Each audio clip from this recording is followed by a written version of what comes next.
Well, I don't know, and I wonder what I will think as I approach the Great Divide. It's easy in the pink of health to speculate and play the philosophe and all that nonsense, but the last dance you dance alone, and nobody will be watching.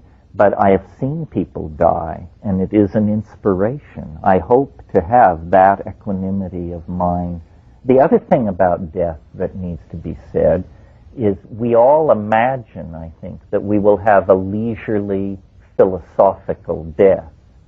That's what we all want, months to get used to the idea, to say goodbye, to gather friends, to make our bequeathments, to speak our final wisdom, and but death for most people comes messily and unexpectedly.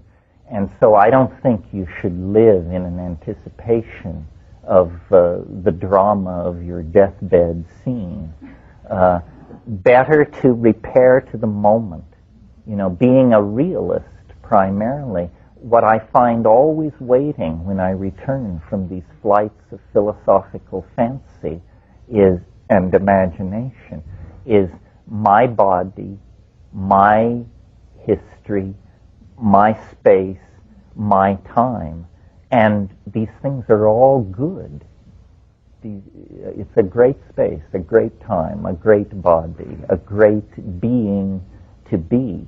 So the real message of the psychedelic experience and of the anti-historical thrust of the critique we've been carrying out here is to take the moment, the felt presence of immediate experience. This is all you know, it's all you will ever know. Everything else comes as unconfirmed rumor, innuendo, unrealized possibility, fading memory, conjecture, lie, hope, who knows.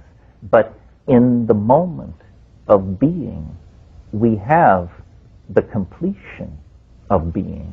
It is always complete, every moment. And to the degree that we force ourselves to look beyond it or cannot find ourselves within it, we betray it. And then we have more work to do. Well, that's enough, I think. Well, you have to somehow exercise that invisible muscle that tolerates strangeness. My brother had the notion of what he called extra-environmentalism. He said the reason we are fascinated by the alien is because we want to become the alien. And the alien, this is this thing I keep coming back to about the need to graduate from culture. I mean, I'm really into this. It's not about recovering your Irish, Jewish, Slavic roots. We're beyond that. It's about discovering and acting from your uniqueness and not defining yourself as a member of a class or a category. That's a print-created mental error. Things like racism, sexism, all these forms of averaging and leveling are sloppy forms of thought.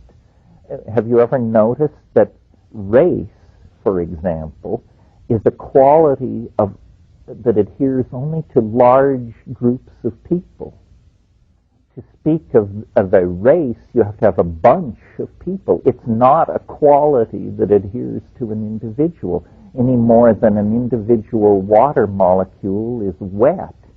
Wetness is something that only emerges when you have millions of water molecules. And yet, and I think this is a print-created phenomenon, this overuse of simple categories is a kind of genuflection to the simplification of the world that takes place through print. So, for instance, we analyze social problems through the use of the category class, We say, well, the ruling class is screwing the lower class, or the working class isn't getting its fair deal. This kind of gross oversimplification makes the solution to problems almost intractable, because the objects that your model seeks to manipulate, classes, is an illusion in the first place. And we see, I think, in the 20th century, the bankruptcy of this kind of thinking about human problems. A friend of mine says of mushrooms that every time he takes them, the goal is to stand more. To stand more. And what is meant by that is, A, it ain't easy to go the limit, and that the thing is constantly able to challenge your categorical maps, no matter how advanced your categorical maps are. It can always raise the stakes painfully higher. And so the goal is to stand more. And the more you stand, the more your own place of intellectual origins, your own cultural ven, recedes into quaintness. This is what you were talking about getting beyond culture. Culture is a simplification and a lie. It's the currency by which fools navigate the world. Smart people get beyond it, and you can choose when to do that.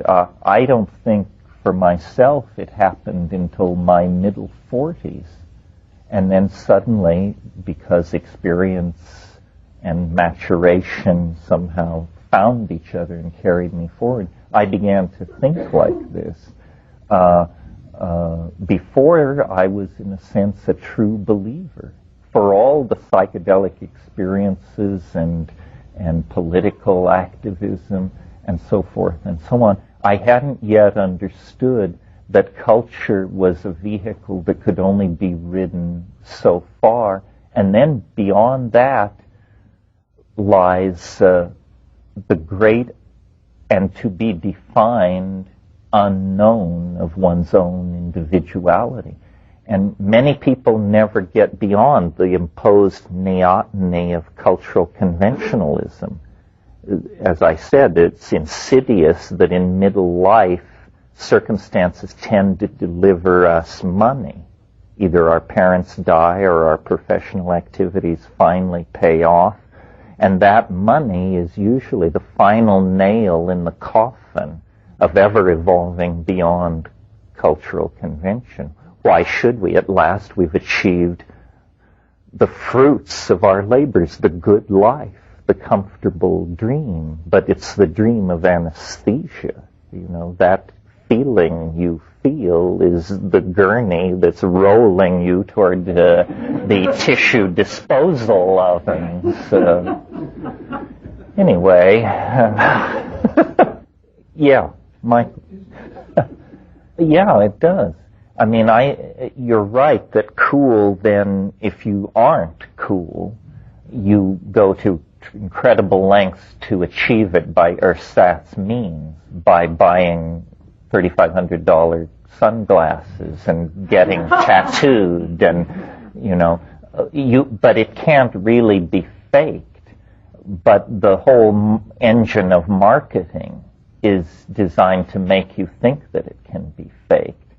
I don't know if I'm cool or not, but I am incredibly resistant to any effort to make me think I'm uncool. In other words,